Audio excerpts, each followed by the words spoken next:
But I am asking your help in the tremendous task of informing and alerting the American people. For we are opposed around the world by a monolithic and ruthless conspiracy that relies primarily on covert means, on infiltration instead of invasion. You have all the money in the world, you have all the power you need. What's the point? What's the end goal?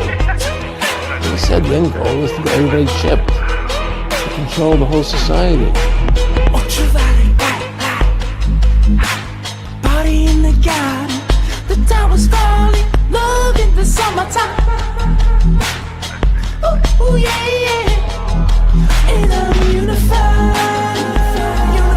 feeling oh so unified. In the light now, in the light now.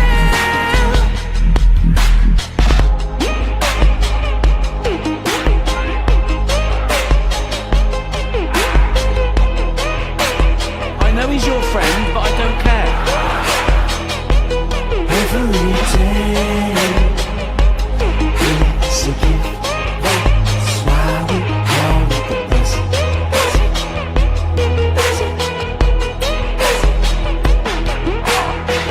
We were born on the garden of Earth, where the flowers grow up, little birds chirp. I was in the garden just having a laugh, till I met a monster cross my path. Hey girl, do you want some more Trilla? I could get you lit up one of two ways. What's it gonna be, man? What's it gonna be, man? Say it, I feel like the whole world was begging me to rain fire above upon my enemies, till the love washed over me, till I let the love wash over me. Say it, I forgot the whole world begging me to rain fire above upon my enemies, till the love washed over me, till I let the love wash over me. Every day it's a gift, that's why we call it the blessing.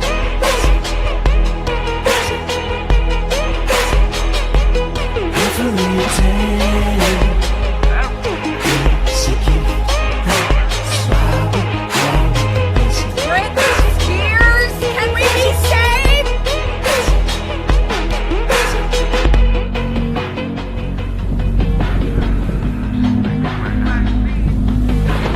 We were going in a direction that was irreversible. This was not an election. This was a revolution. This was irregular warfare at its finest. We have what we call citizen journalists. We have an army of digital soldiers. You're here because you've made a decision about something in your life. You can't sit back. You have a responsibility. We must, you have to fight for this country.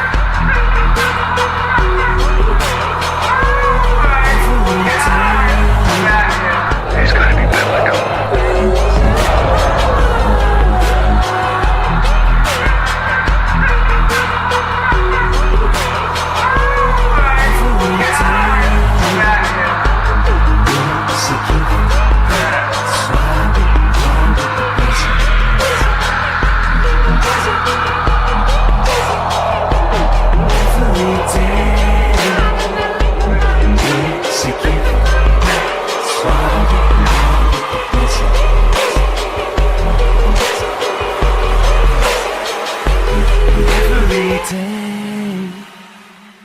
Is a gift.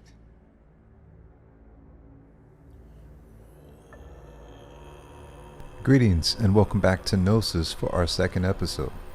Today we are featuring independent scholar Joseph Atwill. Mr. Atwill is the best-selling author of Caesar's Messiah and Shakespeare's Secret Messiah.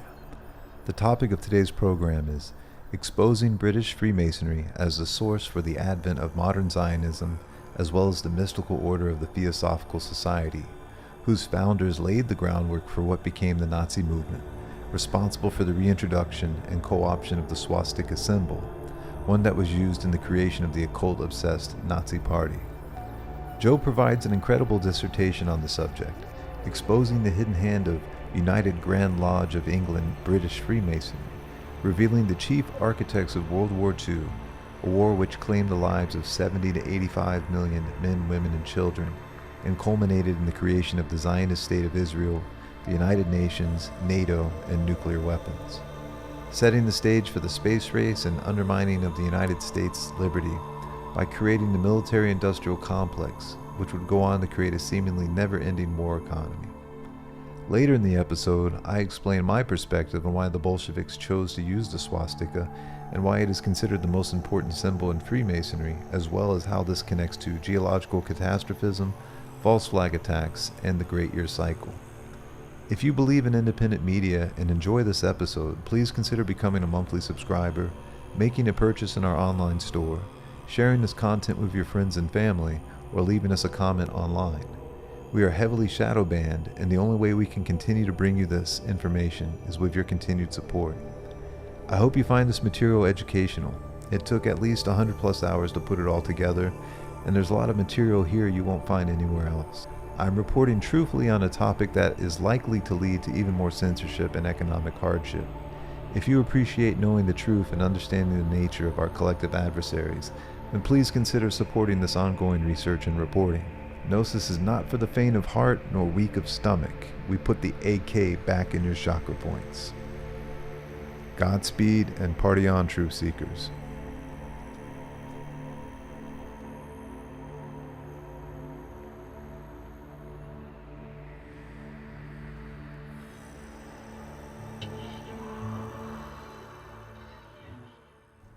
You know, I've read Caesar's Messiah. I've got my copy here. I've got there it is. Yeah. Oh yeah, the Shakespeare book. Yeah, wonderful works. And I heard you mention before that you had another book in the works about essentially the occult establishment that's been running the world.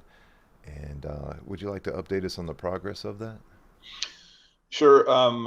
The book is called The Secret Language of the Oligarchs, and it is an attempt to extend the analysis of the first two books into the modern literature and to show that, in fact, many of the well-known authors who participate in our culture are actually communicating ideas of the oligarchs.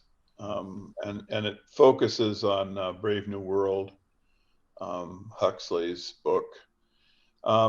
And I was going to bring it out several years ago, but events just kept seeming to be needed to be included. And then when the COVID thing started, I tried to put this into the book, and then it ended up being two distinct books. So I'll probably bring them both out this year toward the end of the year. I am concerned just that they're very controversial, and different people who've done reviews of them are also worried about this, that it'll have a negative effect. But I just think that, if you believe this to be the case, you have a responsibility to bring it out. And so if people are interested, some of the chapters, or at least preliminary versions of the chapters, are available.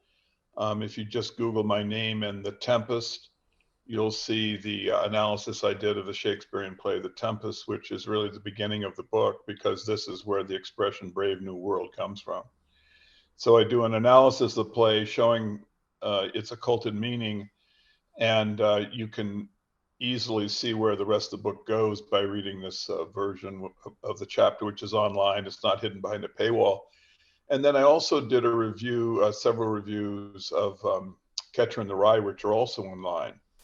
It's another book that's part of the collection of analysis. And I showed the occulted meaning of that book. It's basically a gigantic Freemason initiation ritual. And I also explained why the book is so often associated with assassinations. And so that's I'm not an academic. I just do these things as I'm moved by time, opportunity, and spirit, to do them. And I am also, ambivalent to some extent. I mean, when I did the analysis of Caesar's Messiah, I got done with it, which was basically just trying to solve an interesting puzzle for myself. And when I was completed, I thought, well, I should bring this out. But then I started having second thoughts about, well, what is the, what will be the conclusion of all of this? And I just put the analysis in a box for years. And then eventually I just came to the conclusion that some people would benefit from it for sure. And everyone has the right to the truth. And I thought the analysis was clear enough that a lot of people would come to an understanding of Christianity that was different, than the one that they held. And so I brought it out, and I still don't know if it was a good idea or not, but it's out, and it's been, it's been as far as a book of selling, it's been beyond my wildest expectations. It's been very popular. There was a documentary made about the book, which has been seen by millions of people, and so slowly this understanding of kind of the story of Jesus Christ as a typologic story, not as history or as religion, but rather as a kind of Roman sarcasm, basically, mockery.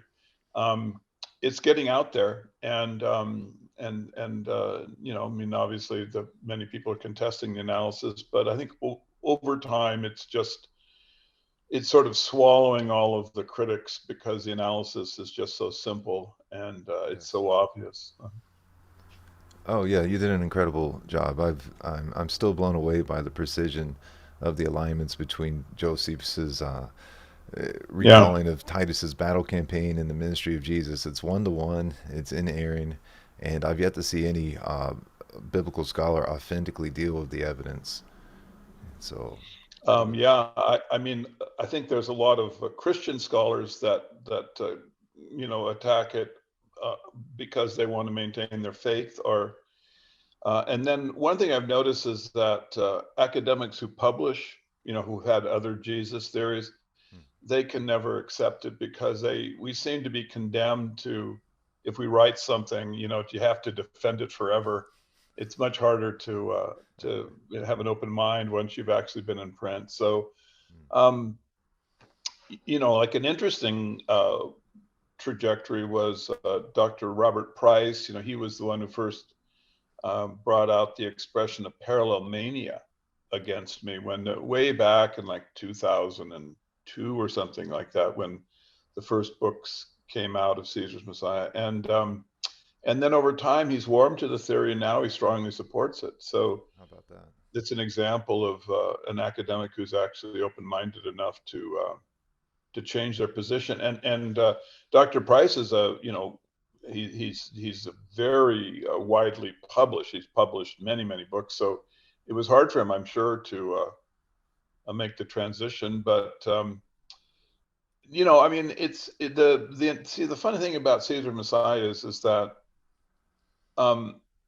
you don't really need my participation. I mean, I show the parallels, and some of them are kind of occulted, sort of hard to figure out. But honestly, if you just lay out the battle of Judea that Titus waged and against the ministry of Jesus, like I do in the chapter called the Flavian signature, I think it's pretty much self-evident that one is dependent upon the other, that the ministry of Jesus was created out of this story. Because for one thing, so many of the parallels are not conceptual, they're just literally historical events, because they wove in all these historical events into the storyline of Jesus Christ. The destruction of the temple, the encircling of the city with a wall, the journey from Galilee to Jerusalem, the abomination of desolation. I mean, these are historical events that Josephus recorded and, ended up in the story of Jesus Christ. And you add to that many parallels which have already been picked over by scholars, because they're so vivid, they're so obvious.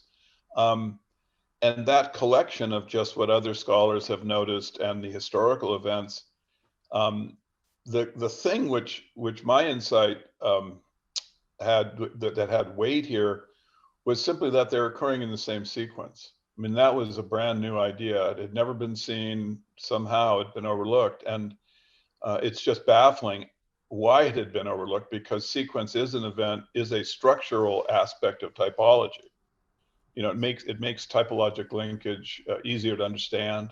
And there's examples of it in the New Testament itself that are not linked into Josephus, but rather are linked backwards to the Torah, which use sequence. So the idea that sequence had never been applied as a as an analytic technique to try to make sense out of Jesus's ministry is really just a catastrophic intellectual oversight. And it's really a shame, because if it had been widely known, we would have had a whole different history. We would have changed, the history would have changed, because we wouldn't have been weighed down by such an irrational religion.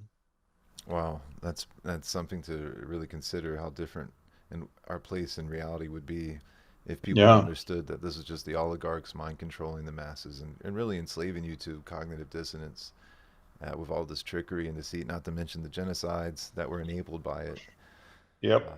So yeah, hopefully we'll access a better timeline for humanity. But that's the thing. I'm glad you released this, and I've heard you during different interviews bring up that you were maybe hesitating to acknowledge that this was a good thing, but I think it's entirely a good thing, because we have the capacity to stand on truth and operate in a better reality with that foundation. So I just want to say thank you for your work. Cause, I appreciate that. Those kind words, they mean a lot. I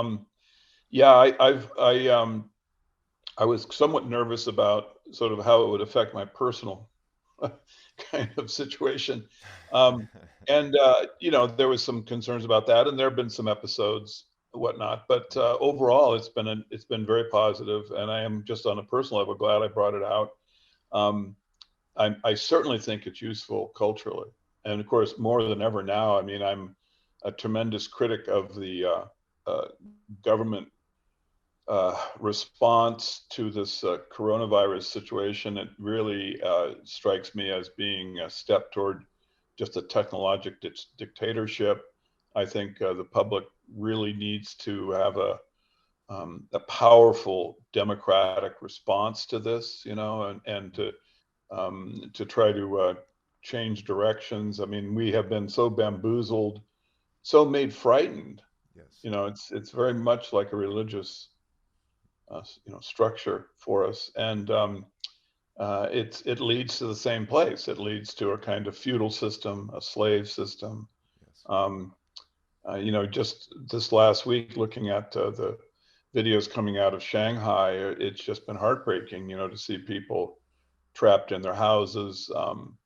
There's no science at all in back of this. There is just the ham-handed power of dictatorship, telling people that this is what's good for them. Very much like the Roman imperial class used Christianity. Yes. With the feudal system, very similar. I mean, they were more primitive, but it's the exact same phenomenon. So I'm glad that I've been able to add something to the skepticism concerning oligarchic propaganda that the public has. And this, to me, is the most valuable contribution that my work can possibly make, is if it contributes in any way to just the citizenry being more skeptical. And because propaganda, like, for example, Christianity or all versions of propaganda, you have to give the individual who's wanting to damage you trust. You have to believe that this individual is saying things for your benefit, giving you ideas for your benefit. There has to be trust. Once you're skeptical, once you think, well, this person may be having an ulterior motive, propaganda just doesn't work at all. Wow. And I think that's kind of why I believe that they brought out this maneuver at this time is because the independent media was really growing just dramatically. And you could see that legacy media, the propaganda media, the Fox News, CNN, they were collapsing. And at the same time, the independent media was just blossoming. I mean, obviously, it's not in a form that is perfect, for heaven's sakes, but all of the podcasts and the exchanging of information that was going on was really having a tremendous effect. There's no question. Oh, yes. And it's really historical. When was the last time the public had a chance to analyze information skeptically for itself? I mean, if you think about it, we've always been enslaved by their domination of media. Yes. I mean, that's the primary aspect that they use to enslave us, is they dominate the media. And because of that, the normal power of human intellect doesn't get a chance to serve us. It doesn't serve democracy. It's manipulated for people that are giving us typically an illusion of democracy or workers' paradise or some reason why we need to give them the power. But once the independent media began, really it has taken off. And I think that they could see that their days were numbered. I mean, in my mind, if the independent media went on unchecked for another decade, the whole oligarchic structure would have collapsed.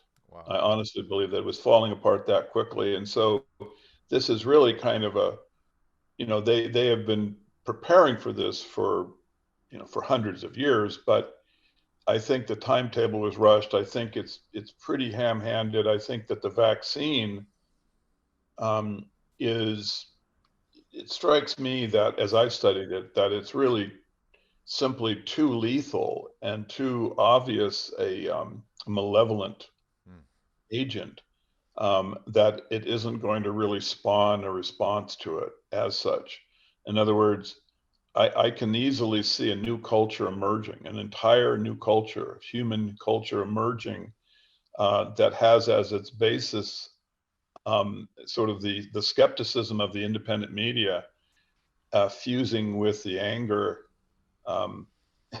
and skepticism of the people who survived the vaccine but have been damaged or who had family members that were lost or something. Because this thing, I think over time, the effects of the vaccine get worse. And I think we're already starting to see now in the all causes death statistics. I don't know if you're following that, but yes, all of the countries that are highly vaccinated are having these unusual increases in deaths, not in the group that are susceptible to respiratory viruses, the old people.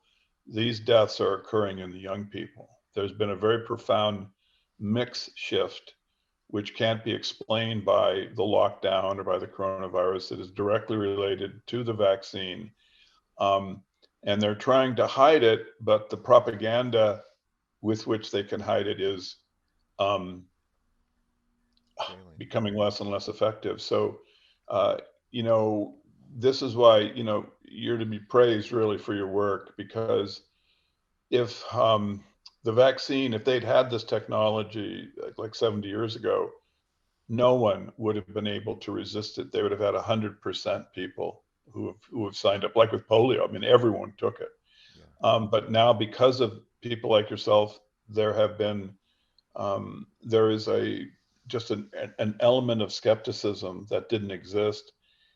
And it is, it is a crack through which light can get, if you know what I mean. In other words, we've been sealed off, we have been ostracized, we have been kept in the dark. They controlled the media. That was the primary tool. But when that little crack became possible, suddenly light rushed in the form of the people who wanting, the energized, who had the energy and the confidence, to go out and to create podcasts. And it is just, the effect is just incredible. And to that, there's going to be added very shortly the revelation of malevolence on the part of the ruling class.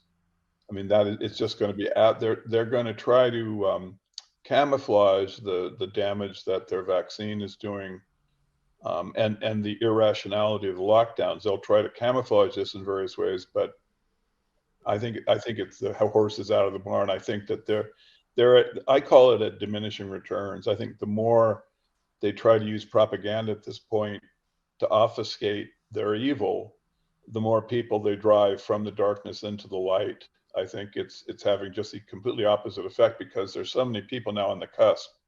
There's so many people who are wondering what in the heck is going on.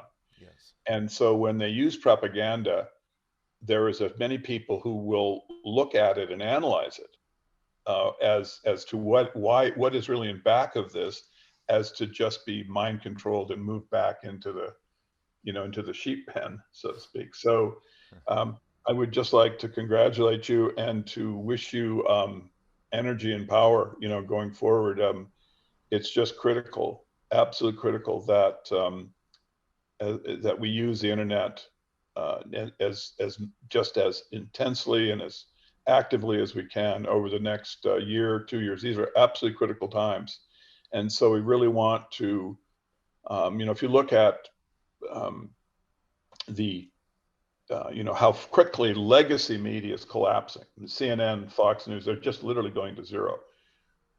They will try to replace that media with their own shills, people who are pretending to be in the independent media. Yeah. They're fairly easy to spot, but it doesn't really matter. I think once skepticism is out, I trust in the human mind.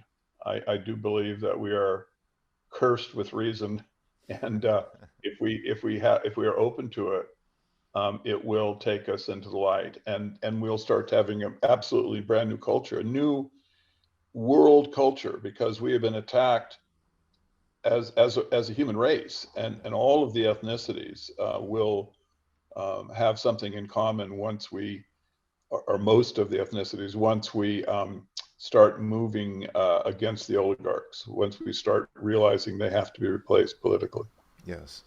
Well, that's see, this is the type of, for lack of a better word, dispensation we need, because we need to understand the nature of our enemy, what their goals and ambitions were, how they've laid it out to us explicitly through this, and you've revealed these techniques, and I really look forward to your next book, because Caesar's Messiah and Shakespeare's Secret Messiah are great primers for understanding, of course, typology, but just also the sadistic nature of these people to mock their victims.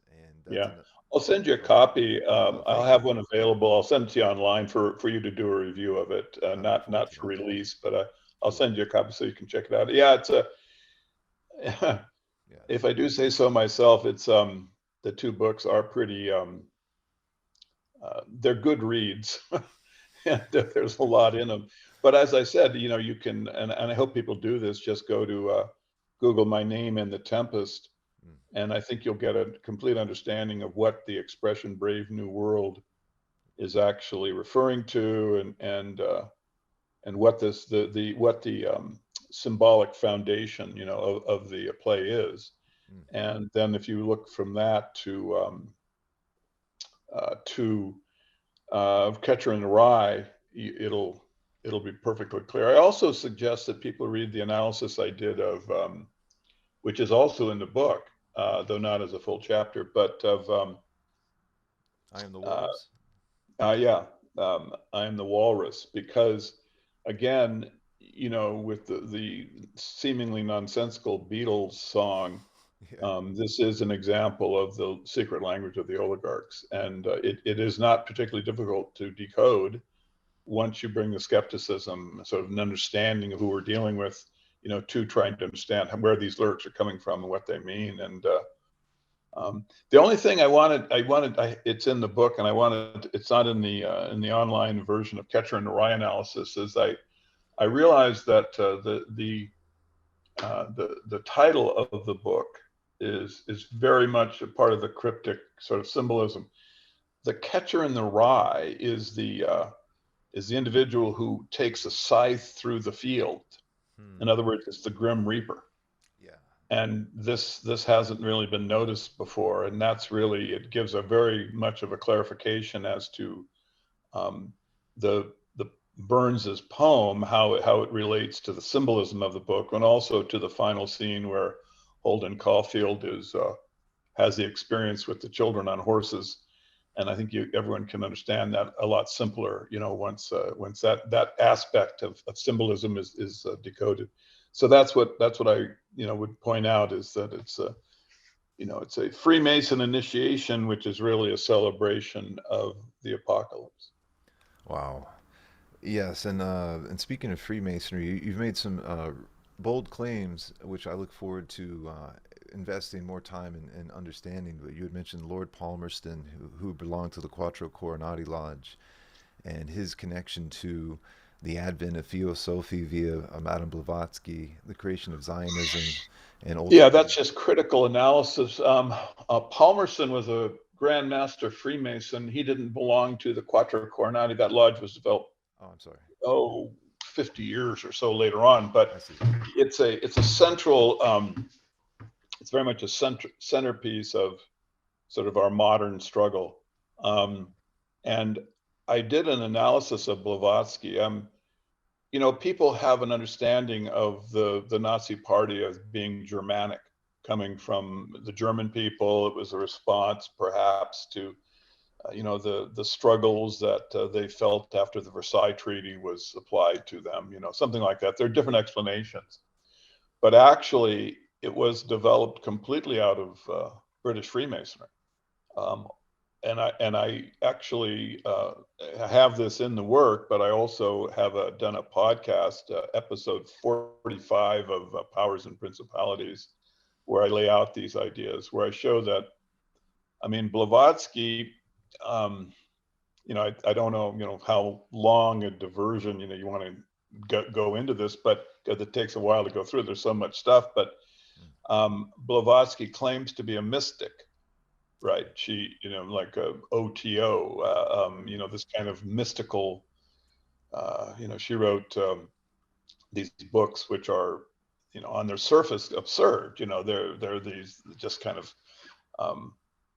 talking about sort of kind of like airy-fairy divine forces and structures and things. And she claimed that, she was in the Himalayas or something, having a mystical experience, but actually she was a mad dog Freemason zealot and warrior. She was with Garibaldi at the Battle of Mentana against the Pope, the papal forces in Italy in 1840 something. These facts, I haven't looked at this in so long, but anyway, so she was with Garibaldi. She took a couple bullets in her arm and shoulder, and she also nearly was almost delimbed by one of the sword fights that she got into. So you can see that she's just an absolute mad dog battler. Garibaldi brought her with him to London, where he was meeting with other high-level Freemasons, and she continued to wear the red shirt. That's really indicative of the kind of zealotry that she had. This was the red shirts were the title and the costume that Garibaldi's Masonic army wore, which then becomes Mussolini picked up this theme with the black shirts, and then the brown shirts are one or the other. But anyway, so the Nazis then developed this color shirt wearing thing. But Blavatsky was taken to London and given a kind of what's called a Masonic passport, which is a document that's in existence. It's online. Somehow they got copies of it were made. I think it was actually, she used it fairly often, and it just states that she's to be given whatever she needs. Wow. And it's signed by John Yarker, who's the head of this most important lodge in British Freemasonry. Just give to her what she needs. She's working with Charles Southern. He's sort of her handler. He's a Grand Master Freemason. And they set up the Theosophical Society. And it's just incredibly well funded. They buy a whole giant building in Manhattan, and she can travel around. But anyway, if you look at, the Nazi phenomena in Germany, and you just break it into its pieces and to the individuals who are promoting it as it becomes because it has this long trajectory before Hitler comes into existence. All of these things come through Blavatsky, every single one. The swastika, the idea of Aryan supremacy. I mean, in Germany, they didn't even know what the word Aryan meant. Blavatsky's one who brings it. The idea of National Socialism. This is through her, the Bellamy brothers, who are theosophical followers of Blavatsky. They promoted anti-Semitism for a while in order to create the dialectic. And so the protocols of the Elders of Zion, Yes. which, were very culturally powerful after World War I. I mean, they were supposedly discovered by Blavatsky's secretary. It's just ludicrous. And then of course, even more absurd is, following the war, they needed, when they were starting to promote Israel, they needed to end the anti-Semitism. So they found out that the protocols were a forgery. Right. Now, the individual who made the discovery found a book in a library in Istanbul. I mean, what the heck? Yeah. But it was Alan Dulles, Of all the head of the people. CIA. I mean, it just happened to be in a bookstore. I mean, it's just ludicrous. But anyway, so then you have the money which finances the Nazi Party, and this is coming from Montague Norman vis-a-vis Brown Brothers Harriman. And this is sort of an interesting segue, because Montague Norman was a follower of Blavatsky. And again, why was the Theosophical Society used in this way? I mean, in hindsight, it's fairly obvious. They wanted to camouflage all of this with mysticism. Yeah. Mysticism is a form of just raw irrationality with which they can put these ideas into culture, normalize them, right? It just makes the human mind have a harder time thinking of them as propaganda. So you also have like Aleister Crowley is part of this as well, right? With all of the sex magic and the mysticism that he's promoting. He's coming from exactly the same group of people.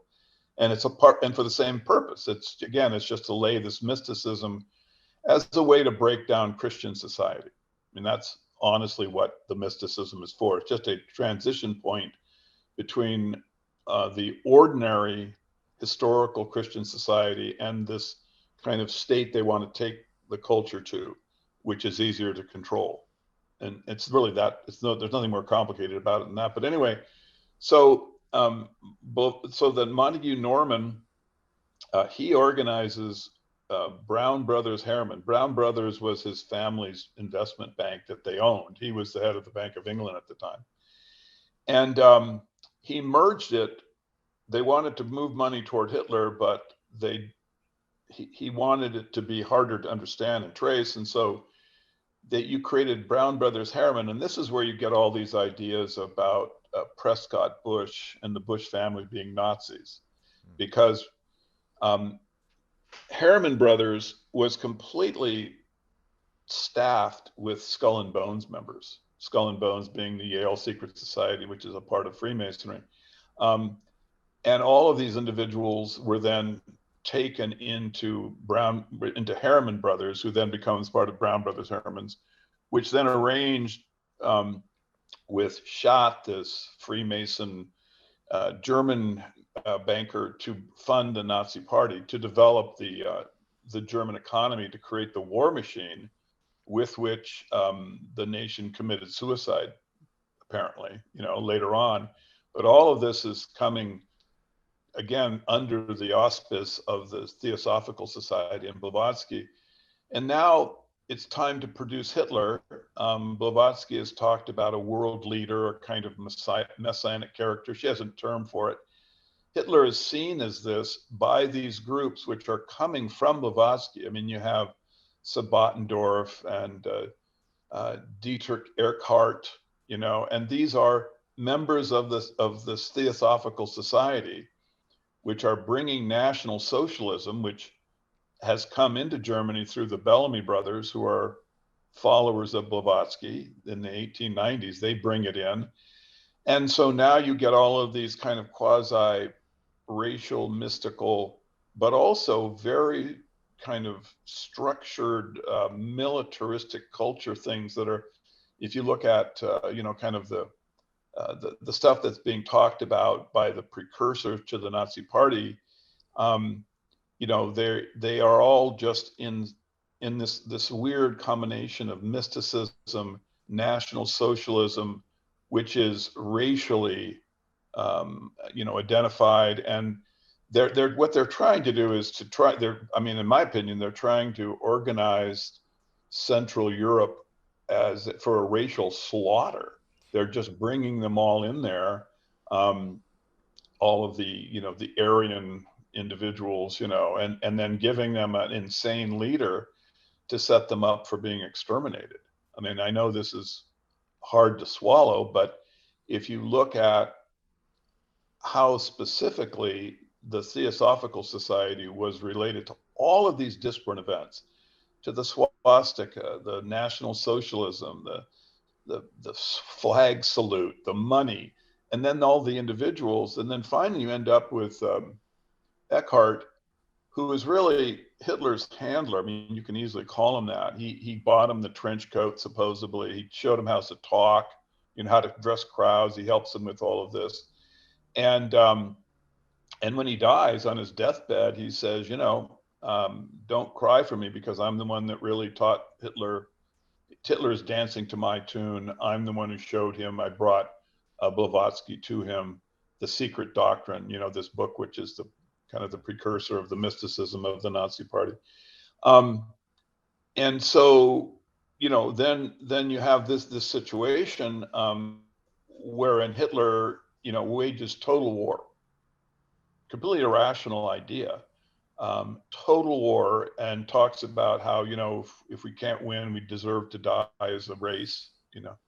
Again, there's these bizarre justifications for genocide.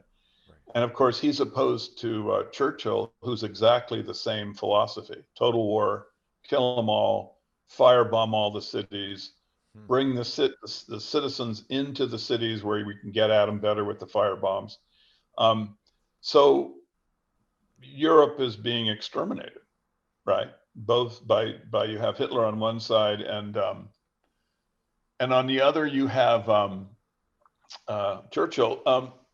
I just happen to have a little kind of a visualization, which you really can't see, unfortunately, but this is a Bolshevik note.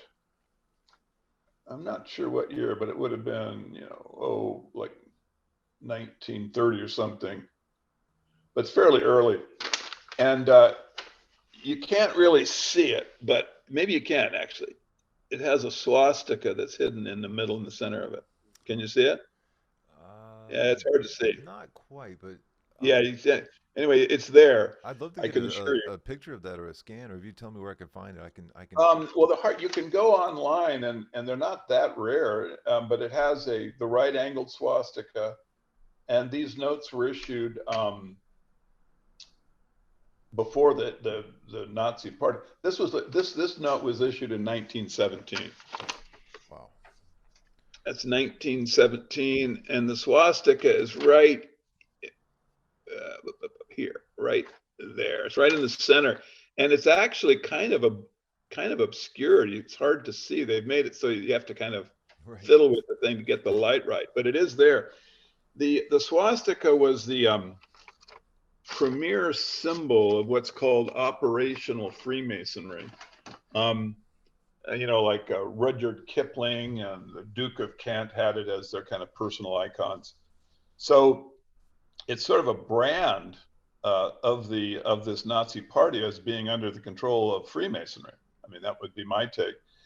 And the incredible thing is that the Quattro Coronati, as it was founded, I mean, it had Zionists, like, what is his name? He was a former London chief of police. He'd handled the whole Jack the Ripper. Forget his name.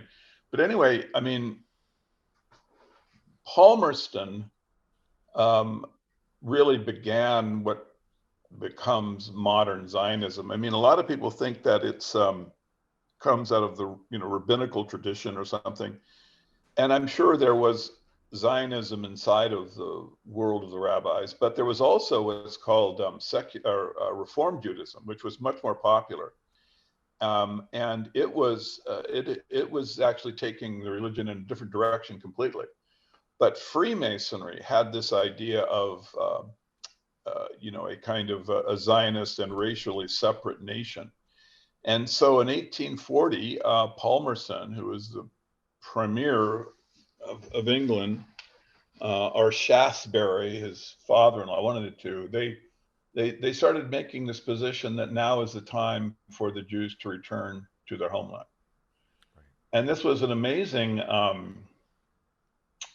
kind of declaration.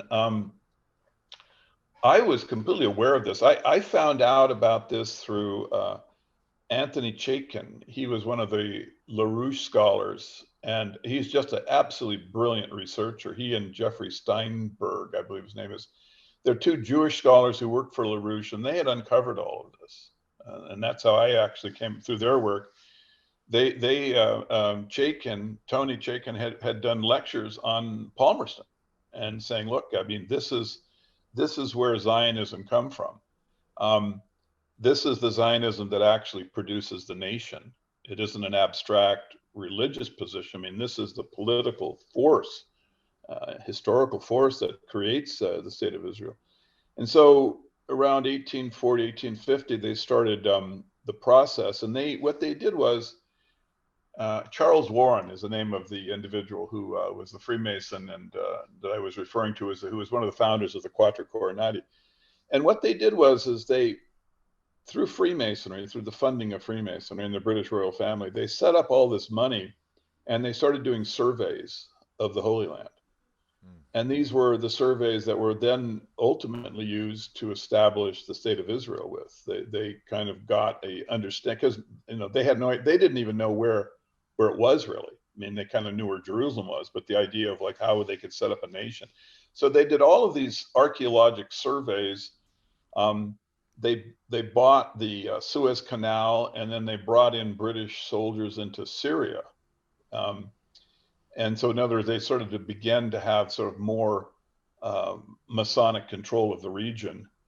This was in the 19th, 20th, late part of the 19th century. And so, you then transition to Theodor Herzl, who is literally an employee of these people. I mean, he actually, he claims that he sort of, his Zionism, he doesn't really give a good explanation as to where it comes from. I mean, he kind of, I think he gives a position, well, it's just sort of like Jewish, patriotism and racial pride, these things. But actually, he had come from this group. He had as his nickname during college years was Tancred, which is a character of Disraeli, who was one of the Masonic circle in Britain. So you can see that he was absolutely already, when he didn't have a midlife, like epiphany and then transition. He was doing this from the very beginning of his life, and even his speeches were coming through Disraeli. So he was sort of an artificial character, but he was very instrumental to try to, 1870, 1880, to get Zionism going. And they were opposed, and again, this has sort of been swept away from history, by a Reform Judaism, which had taken the position that, as opposed to Zionism, and they were saying that they wanted to transition Judaism into a religion that would just be a light for all humanity. And they were actually writing this. It was actually part of the religion, was the idea that we would take Judaism to everyone, and it would just be for everyone. It wouldn't be a xenophobic, racially divisive, religiously divisive religion. That they would transition from that into a much broader spiritual and intellectual position, and that movement then had to actually be attacked and swept aside by the British Masonic organizers. They had to hire people to go to the different synagogues and proselytize for Zionism, because the British Freemason position that now is the time for the Jews to return just made no sense to the European Jews. I mean, there was Tony Chaikin made this. He said this was news to the Jews that this was the time for us to return. But anyway, then the you have the catastrophic events of World War II, and from which the nation of Israel is created. And I would just suggest that this would be a really good area for a full-blooded historical investigation as to how these two entities really came into existence, how the political force of Zionism to found this nation of Israel, and the Masonic influence in back of the Nazi Party, because the really horrible possibility that comes out of the analysis is that Europe was set up as a chessboard and basically maneuvered into this situation where you have the destruction of the Gentiles on one side and the foundation of Israel on the other, because with the Holocaust, you were able to get a lot of immigration to Israel that wouldn't have happened otherwise. And also you had a justification, a political justification to genocide the Palestinians, basically. So this would be, the analysis and the points I brought out would just be a great starting place for, real scholarship. I've tried to encourage others, to go into this. I lay out these facts in my next books, but obviously, I don't have enough time and energy to do all of this work. And I'm hoping that more people will start to pick up the idea of the Quattro Coronati's role in both the foundation of Israel and the creation of the Nazi Party, because both of those phenomena are very much beholden to the British Freemason lodges, and yet this isn't something that we don't get this history, and we have to dig through all of these research materials to find any of this stuff. So I'm sorry to be long-winded about this, but I think it is important, to get these ideas out, and to encourage academics and scholars and independent internet people. It's it's a very difficult kind of subject to go into. It's hard to go into it without creating, because first of all, you have the charge of anti-Semitism is hurled almost immediately at people wanting to talk about this in an objective way. But beyond that, there are a lot of far right, alt-right people who they take the position that, that Hitler was good. They're like this kind of fringe political, and they are very opposed to these ideas, so you get to a position where you kind of piss everybody off, but that just shows you're on maybe the right track, because this stuff has been hidden, and the kind of the broad outline that I presented, and I think there isn't enough, and I don't have enough research power to really be conclusive about this. But man, it sure looks suspicious to me, and I would sure like to see this as an area of research taken up by schools, by institutions. This is, there's all of these New Testament scholars, there's all of these kind of historical departments, in universities. What the heck are they doing? Right. Nothing. They're just regurgitating ideas which are, now that the independent media is coming into existence, are really, being exposed as not as solid as we were led to believe. And so here, this is an area I hope that others will take it up and try to follow Blavatsky and that strand of mysticism into the creation of Hitler, and also the British Freemasonry, the Quattro Coronati group, into the what becomes the political force to create Israel, because those two strands, in my opinion, are the ones that really need to be understood. And I'd also like someone to find out, why did the Bolsheviks use the swastika in 1917 as their occultist symbol? That would be another. I have one idea about that. Yeah. It's a great question. Before I could really express my perspective on why they chose the swastika, I have to do a little bit of preliminary explanation as to what Freemasonry is from my experience and what I've heard other Masons describe it as. So this is a quote I've heard recited from many Masons. It is, "Freemasonry is a peculiar system of morality, veiled in allegory and illustrated by symbols." So the word peculiar here, I've laid out some of its philological foundations, because I think they do relate to the ultimate nature of the order, for better or worse. So peculiar, you can see here, it also relates to not only to uncommon or odd or something that is a particular group is known for, but also for money.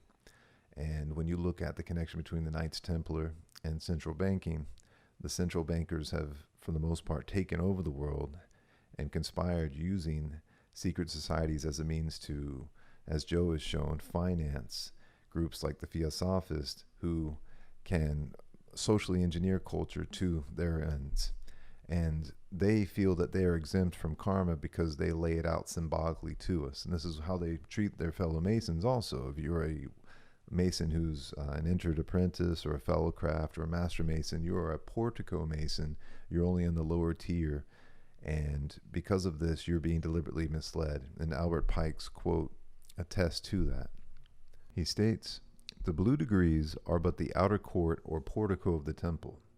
Part of the symbols are displayed there to the initiate, but he is intentionally misled by false interpretations. It is not intended that he shall understand them, but it is intended that he shall imagine he understands them. Their true explication is reserved for adepts, the princes of Masonry. The whole body of the royal and sacerdotal art was hidden so carefully, centuries since, in the high degrees, as that it is even yet impossible to solve many of the enigmas they contain. It is well enough for the mass of those called Masons to imagine that all is contained in the blue degrees, and whose attempts to undeceive them will labor in vain, and without any true reward violate his obligations as an adept. Masonry is the veritable Sphinx, buried to the head in the sands heaped round it by ages."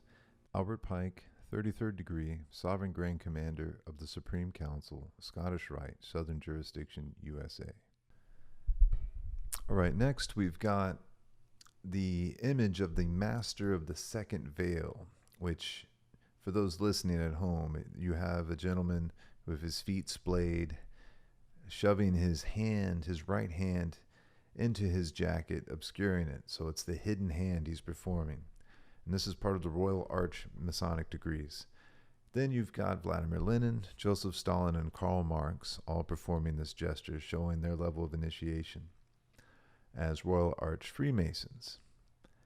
The problem is they're all mass-murdering psychopaths associated with the worst crimes of the last century and a half plus against humanity. You've got the father of communism, you've got the architects of the Russian Revolution, World War I, and continue on to World War II.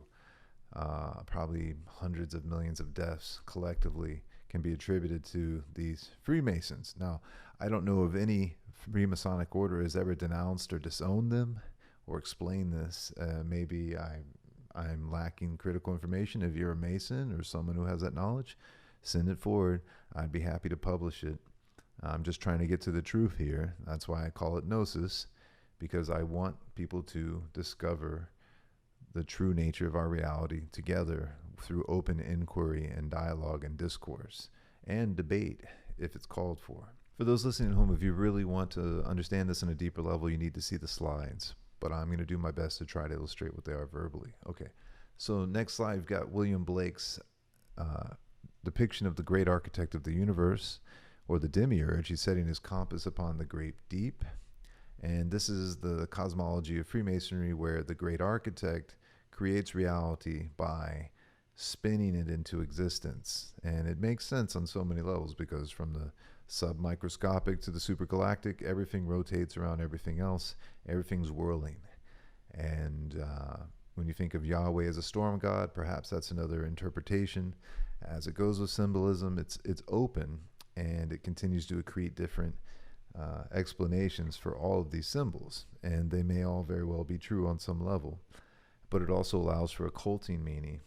And that's where we're going to go with the next image, which is the back of the $1 bill. You've got the all-seeing eye, the eye of providence, floating up above the rest of the, I guess, mundane or profane or lower levels of initiate, non-initiate people. And annuit coeptis means he favors our undertaking, referring to their version of God.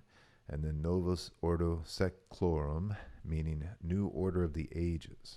Next slide here, we've got a pink line superimposed upon the angle of the Great Pyramid, or the pyramid for this illustration, and it's 23.4 degrees. You can look to the right and you'll see that this happens to be the exact same angle that our Earth's axis is tilted over from 90 degrees relative to the plane of the ecliptic. Interestingly enough, the complementary angle to this axial tilt is 66.6 degrees. So you take 90 degrees, you subtract 23.4, you get 66.6. So the 4 seasons as we know them are a result of this axial tilt. And this has import for the dying god cults of the mystery school religions all over the globe. They follow the seasons: Osiris, Christ, Attis, Adonis, Abraxas, you name it. They're all defining themselves according to nature's process through the ages or through the years. So also what you're going to see is that the sun, earth, moon system is defined by this tilt, and that's where you can look at the Holy Trinity as being a relationship to the mathematics of the universe, and to those constants being precise enough to provide life as we know it, the space to unfold. Okay, the next slide, we've got a little piece of scripture from the book of Revelation. It says, "Here is wisdom. Let him who hath understanding count the number of the beast, for it is a number of a man, 666. That's from Revelations 13:18. Then we've got a few numbers that you can crunch along at home if you like. So we've got 29.78 kilometers per second. That's the given speed from the NASA Earth data fact sheet from the Goddard Space Flight Center. You can look that up to confirm independently. Converting that into miles, into miles per second, it's 18.50 miles per second. To convert that into minutes, we multiply by 60. That gives us 1,110 miles per minute. And multiply by 60 again to get hours, we get 66,600 miles per hour. So that's the second 666 reference that is embedded in our sun, earth, moon, solar system parameters that is auspicious and is related to, of course, the Bible in different ways, where, say, for instance, King Solomon is given 666 talents of gold. And of course, you have the association with the devil and Satan, that being an unholy number. But this is all Kabbalah. This is all a way of kind of compressing and providing a condensed associative train of information that can be unpacked according to one's level of understanding and provide new insight. That's not inherently evil, but it is a method of obscuring different interpretations of information. So a Christian literalist would look at this and maybe shriek in horror because they've been programmed to, whereas, say, a Kabbalist or a Freemason esotericist would say, well, this is related to the blueprints of the heavens that the great architect laid out. And they're both true in some regard. That's where it gets tricky. Also, if you take the number 1318, multiply 13 by 18, you get 234. If you reverse or mirror that number and add it to itself, you get 666 as well. So that's kind of a wink and a nod from the Kabbalists who originally designed the scripture. If you listen to Joe Atwill, if you follow his work, most likely it was Domitian Caesar. And that's, if you want to dig that up yourself, go read Shakespeare's Secret Messiah. You don't have to, but I suggest reading Caesar's Messiah first. Then you'll get the most out of it, but you can skip right ahead if you want. Okay, this next slide, a lot of information here, a little more detail. So, annuit coeptus, it means providence favors our undertakings, or providence has favored our undertakings. But what is providence? Providence has a lot of meanings. And also we see deeper information about the origin of the phrase Novus Ordo Seclorum. It says here, the phrase is a reference to the fourth Eclogue of Virgil, which contains a passage that reads, and so I'm going to skip right ahead to the third line. It says, now justice returns, honored rules return, or return of Saturn's reign. So Saturn, or Satan, or El, as he's also known, as well as, so many other multiplicitous interpretations of this storm god character from the Middle East, is potentially who's being described here as providence. So they're the one favoring this undertaking of Freemasons to create the new Atlantis, the New Jerusalem, America. You can see some of the different names for Anu are the Sky Father, King of the Gods, Lord of the Constellations, Allah, El, Il, Elu, God, Yahweh, Aeon, Uranus, Zeus, Caelus, Sol, Jupiter, Satan, Lucifer, and Samjaza, God of the sky and heaven. Titleist, the one true God, the monad, Parabrahman. So I think that's at least 10 different names for this deity. So each of those could, in fact, be who they're referring to. And that type of syncretic organization allows for a lot of loose interpretation, because each of those could have its own respective belief system that they could cite. And if you didn't know that there were different interpretations or different names for the same God, you'd be totally blind to what was being espoused as to their nature. And if it's Satan and Yahweh all at once, it lends credence to the Gnostic belief that the demiurge was in fact an evil god, and that this realm was ruled over by said evil force. I'm not saying I align with that view in particular, but the battle of good and evil has raged on in the time of man, as far as I know, since day one, since our inception. Okay. So altogether, annuit coeptus novus ordo seclorum means providence favors our undertaking for the new order of the ages. What is the new order of the ages? Well, this is where we get into astrology and astronomy, as well as deep time, larger epochs of time that have played out, and different perspectives as to how they relate to evolutionary cycles of man and our ultimate destiny, at least in regards to what Freemasons believe about the nature of reality and their place in it, and what their objectives are on different levels. Next, we see The Ritual of the Operative Freemasons by Thomas Carr, MD, PM, so medical doctor, past master perhaps. MD may have a Masonic definition that I'm not aware of. It says here, the swastika is probably the most ancient and most widely distributed symbol that has ever existed. The author in another paper has traced it back to the Great Yellow or Turanian race and shows reasons to believe its distribution took place in the Bronze Age, and that it was originally the emblem of the rotation of the 7 stars of the Great Bear around the polar star, and was the symbol of the Most High God, who there reigned and ruled the visible universe. Among operative Freemasons, the 7th degree candidate is taken into a vault under the Grand Lodge room, and from the darkness looks up to the center of its roof, and there sees a large letter G, from which a plumb line is suspended, which hangs down into the chamber in which he is placed. He is told that this plumb line comes down from the pole star, and that the swastika is its symbol. The swastika is depicted on the sacred pedestal in front of him.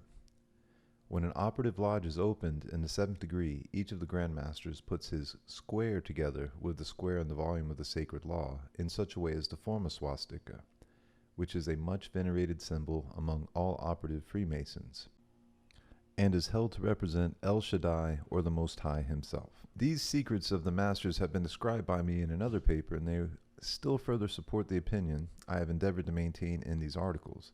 One of the most remarkable facts about these secrets is that the 7th degree operative Freemasons are taught that the polar star is the real seat of power of the Most High, and that the swastika is his symbol and the emblem of the pole star. This is esoteric teaching which has long perished in Europe and is now only to be found in India, China, Japan, and in the valley of the Euphrates. It is ridiculous to pretend that a body holding such doctrines can have emanated from a modern society founded in 1717 or thereabouts. Okay, there's a couple different ways to look at the Little and Big Dipper. You can see in the bottom left corner here, if you're viewing on YouTube or BitChute, etc., the Big Dipper rotating around Polaris in our current epoch. So it looks like a swastika rotating. I'm going to show some video here in just a moment, emphasizing that fact from Stellarium. You can tell the time of day according to the movement of the Big Dipper. You can tell the season you're in, which is important for agricultural purposes and would have helped our ancestors survive, knowing when to reap and when to sow. You can see in the center panel here a Chinese equivalent of the Big Dipper mixed with the Little Dipper, and it forms a swastika when defining the 4 times of day, the 4 main components of the day, the 4 seasons of the year, and then extending into the great year cycle, the 4 beasts of the apocalypse. Okay, we've got a time-lapse photo showing the rotation of the Earth, and what it does is it gives also the movement of the heavens from our perspective. You can see the focal point Polaris here is where the plumb bob would be hanging from in the lodge, representing north. And of course, our alignment to the heavens is defined this way. And in the right panel, you've got the Milky Way galaxy spiraling out swastika-like as well. So fractally, almost like Russian dolls nested within each other, you've got the same rotational form playing out in different dimensions. Go to stellarium.org, download this program if you want to learn astronomy on the cheap.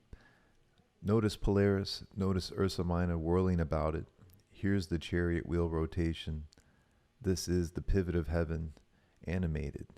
Of course, it's like much faster than you would see with the naked eye, but this is to emphasize this motion. And you can also see the Big Dipper swirling around. So the Big Dipper and the Little Dipper both create the swastika associated with the North Pole for this epoch that we're currently in. So when they say the new order of the ages, in regarding stellar magic, it seems they perform ceremonies in tune with the larger heavens as a way to invoke their will. So when it says the Eye of Providence or Eye of Horus or Providence favors our undertaking, this is what they're referring to. And if you think in terms of the great year cycle, the precession of the equinoxes establishes different ages, and a lot of times events are done to culminate with those larger motions of the heavens and the transference from one age to the next. Okay, speaking of the great ages, here are a few graphics I've created for cosmic patterns and cycles of catastrophe, as well as Magicians of the Gods by Graham Hancock. If you look to the left, you've got an overhead view of the circumpolar stars, which also define the ages. As the Earth rotates and orbits around the Sun, it precesses or spins like a gyroscope. All right, this is a video that you can find on YouTube called Precession of the Earth by Stephen Sanders. It's phenomenal. I think it's a great, quick way to get to grips with this celestial mechanic, this motion, and how it relates to the North Pole. And so remember, this is the god of time manifest in understandable astronomical motion, and this is what gives us the cycle of the ages. Different gods are worshipped in different periods of the ages by different religions, and you could make the argument that most religion is founded in a basis of astrotheology. So it would be really critical to make sense of it all beyond, say, just metaphor. You see, as the Earth precesses The age we're in shifts 1 degree every 72 years on average. So one age takes about 2,160 years to traverse, and it takes 25,920 years to make a full circuit or full cycle. These stellar magicians apparently linked the 9/11 false flag attack to this cycle. And in doing so, they were carrying out a form of black stellar magic that was also imbued with Phalemic or OTO, Golden Dawn, Crowleyite style magical practices. Thankfully, it seems the New World Order is failing now, and they're being exposed, but they're still coming for us. They're still trying to destroy us with the Fovid monstrosity, and so many other ways they're trying to get us to sacrifice unto Molech, whom they've essentially sold their souls to for worldly power. So there is some real power in this belief, at least, if nothing else. And I've got an article on the website, 9/11, Gnosis, and Cycles of Catastrophe. Check that out if you want to get a little bit more insight into that. And also check out the book by S.K. Bain, The Most Dangerous Book in the World, 9/11 as Mass Ritual, to get a really thorough breakdown about the Phalemic connection to all of this.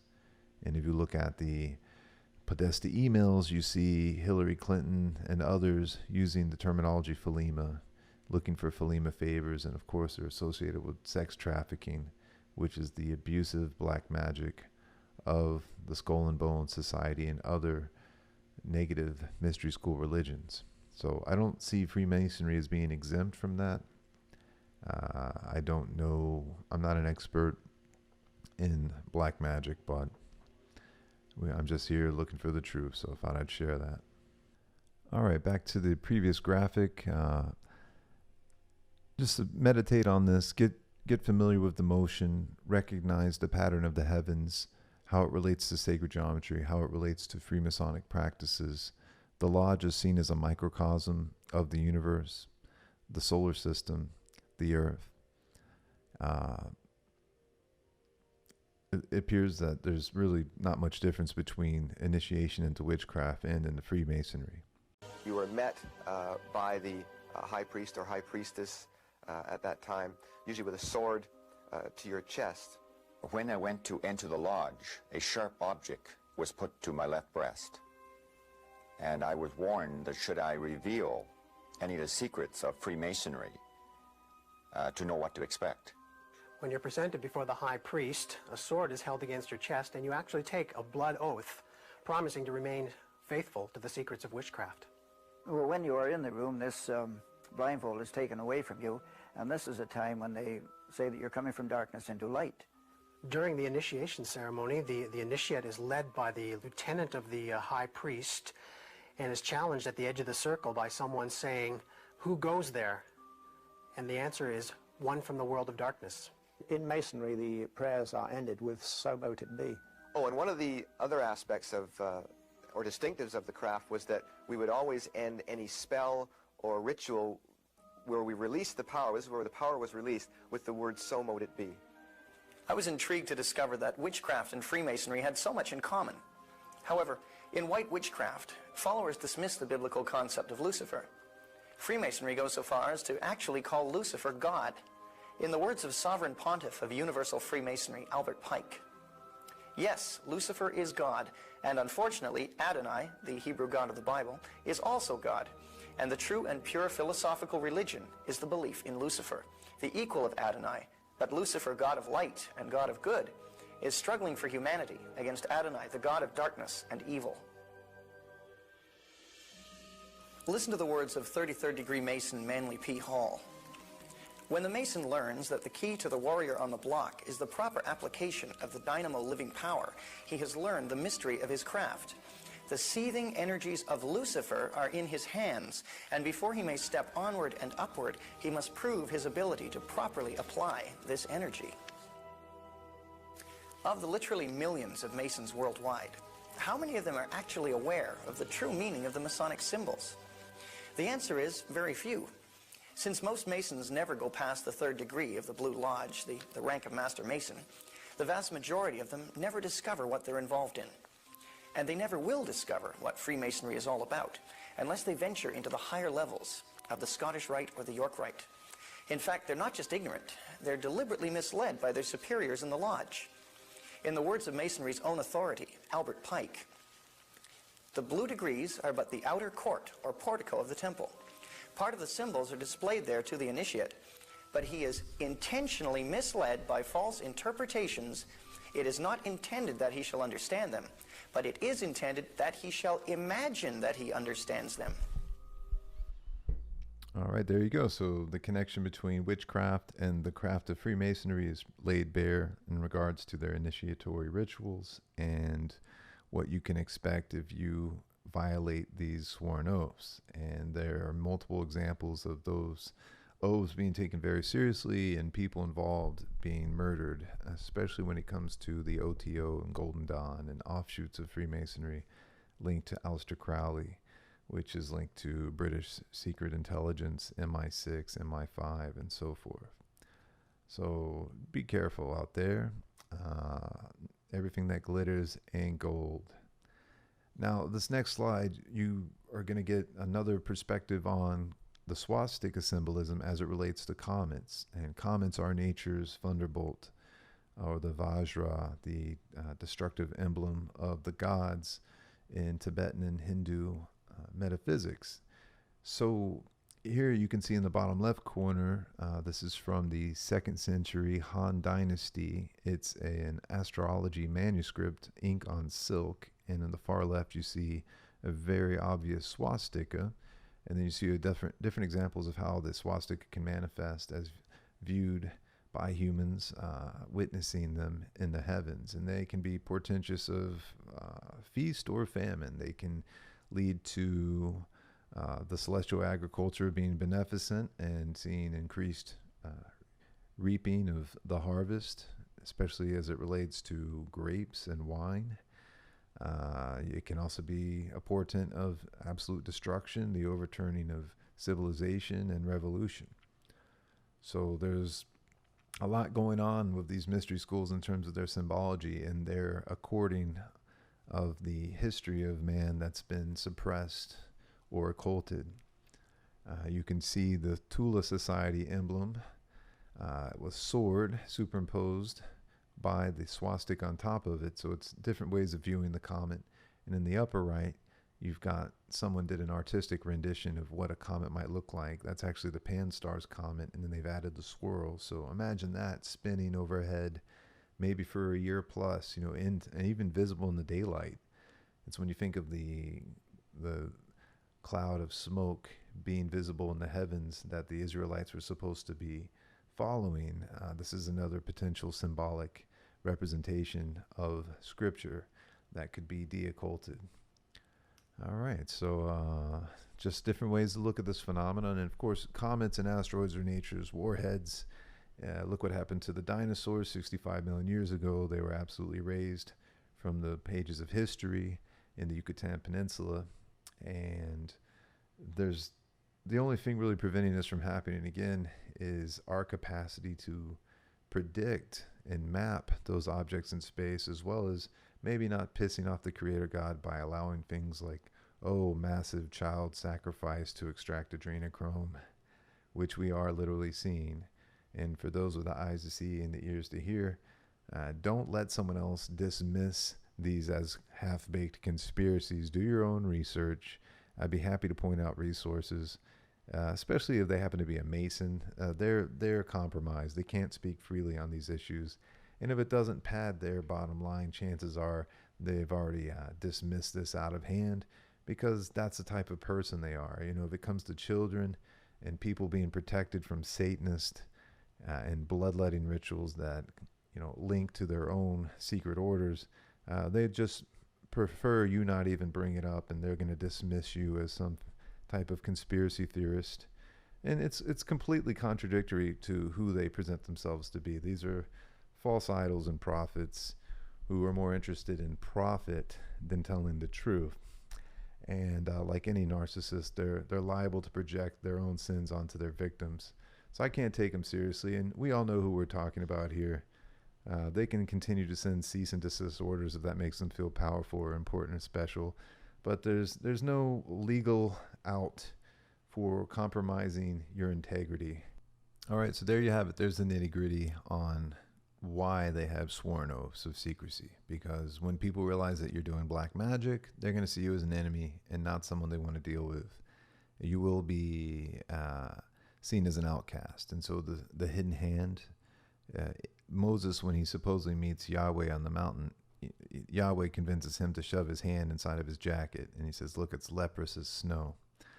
Well, this is more mystification. Leprous can also mean scaly, so I think in a way it's again like peculiar. There's multiple interpretations, but one of them, rather than just being white as snow, it's also describing you're becoming sinister and snake-like by maintaining a false front, by holding within you dichotomous positions and cognitive dissonance and embracing sociopathy. You're being dishonest. And I don't think Yahweh is God.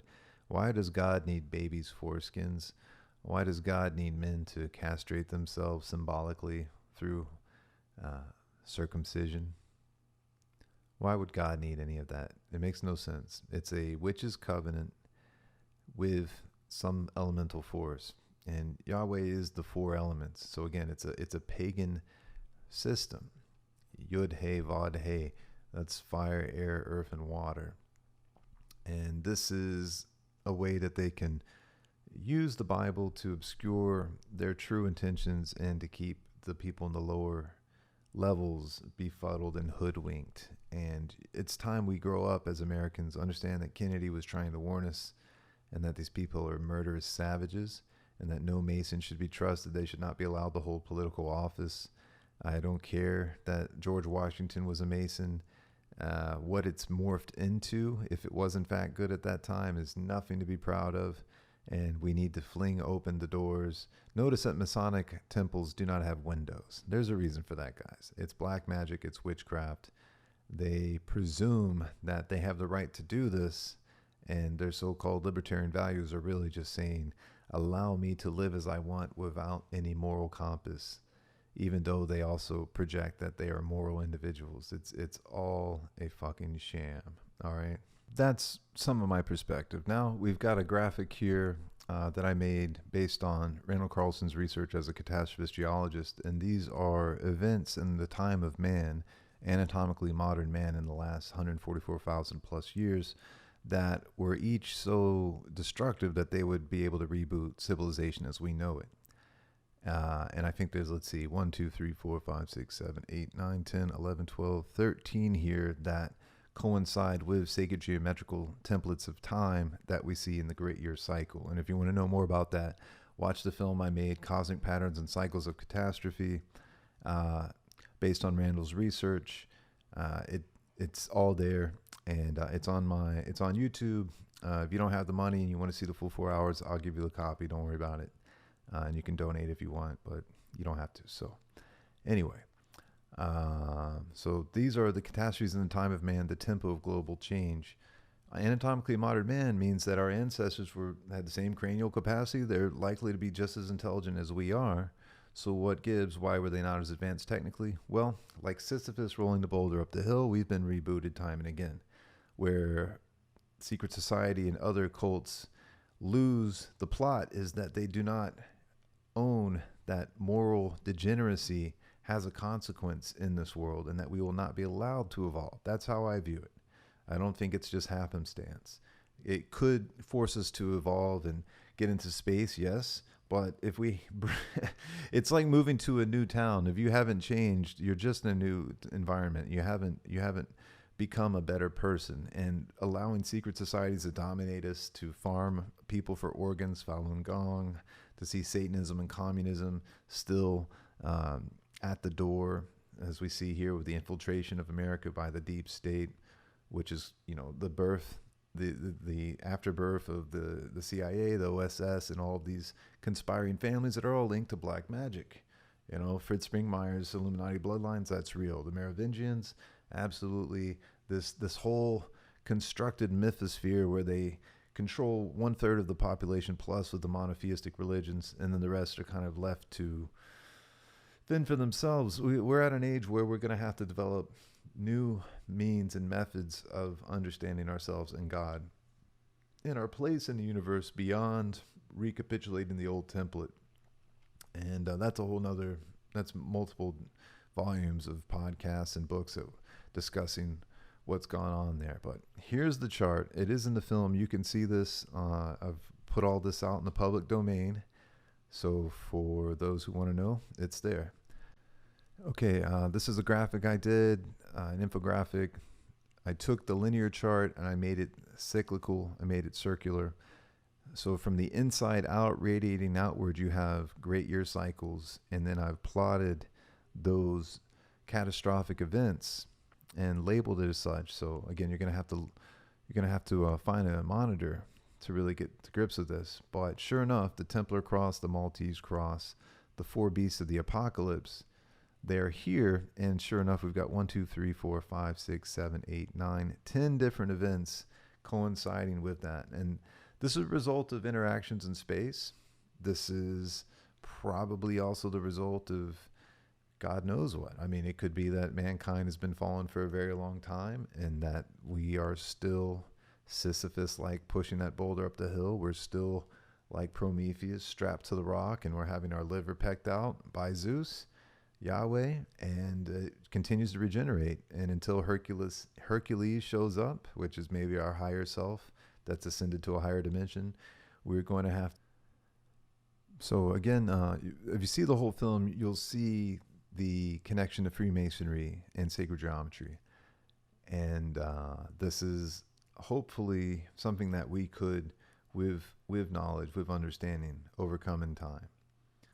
So the Bolsheviks, they took something like, because they were inspired by Theosophy, or rather, the Tula Society and others, because they were inspired by Theosophy, they may have been aware of this cyclical pattern of destruction, and they may have their own belief that they could create an arc for themselves, avoid catastrophe, return to the Earth's surface to rule again, as they did in the Golden Age, as they see it, or the time of Saturn.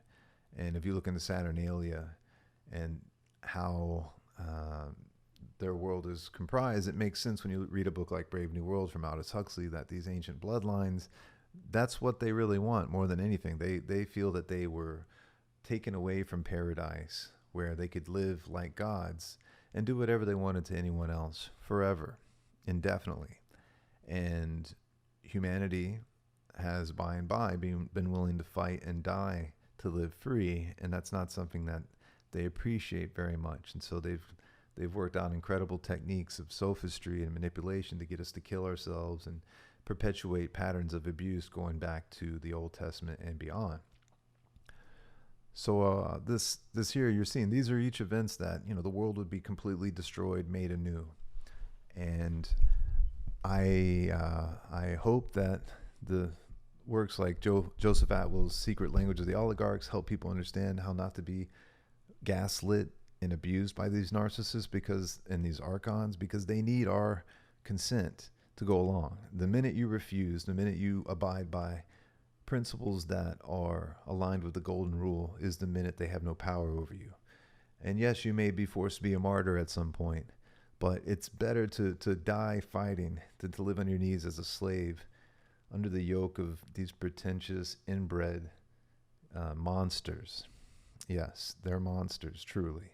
And they're involved in black magical practices involving incest and bestiality and, the cake of light, you name it. There's the evil Eucharist. If you read Joseph Atwill's work, you'll see that they're cannibals, literally, and they force their victims to become cannibals, as you saw with Titus Andronicus. And it's this back and forth between people who are power mad and truly retarded. It's nothing against people with Down syndrome. They're angels as far as I'm concerned. It's humanity that's retarded. People who are of no fault to their own have different genetic expression. Oftentimes they're humbling us and requiring us to become better stewards and servants to those who need our guidance and our love. And so there are teachers. But the real retarded people are the Masons and others who, so full of themselves and needing something to overcome the shame, I guess, they feel that they have the right to manipulate and shame others. Okay, so you can see the four beasts of the apocalypse here, and that these events are represented in the pattern of time in association with those four watchers, or those four corners of the heavens. So I hope this lays clear a little bit of what their whole mythology is about. Yes, there's real impressive scientific information embedded in these scriptures, but it is something where when it's doled out only to insiders who swear blood oaths, I think that's an obsolete mechanism at this point, with quantum computing being able to override our best encryption. You might as well get comfortable with the idea of not having privacy, at least in the public domain, but your internal privacy, your communion with the Creator, is your birthright.